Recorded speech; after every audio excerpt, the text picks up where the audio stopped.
ABCD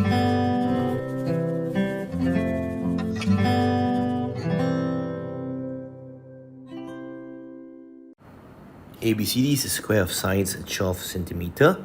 It is formed from two rectangles AEGD and EBCG. H is a point on AD and F is a point on BC. Question is, find the area of EFGH.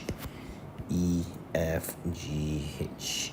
Now, to do such a question, which by the way was adapted from PSLE 2019 actual exams, to do such a question, you need to think in a simple way and you need to cut the diagrams up.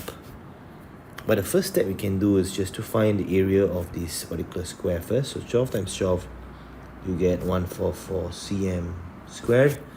And the next thing to realize is that if you were to cut this in this manner, okay, let's say you cut it like this, you will get number 1 and number 2, which are equal, right? Number 3 and number 4 are also equal to each other.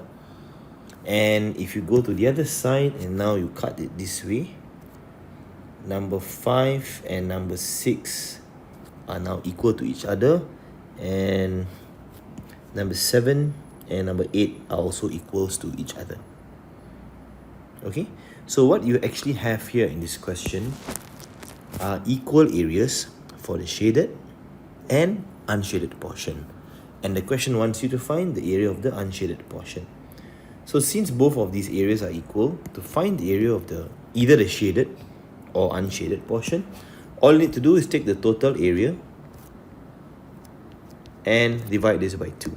So this will give you an answer of 72 square cm, which is actually the final answer for this question.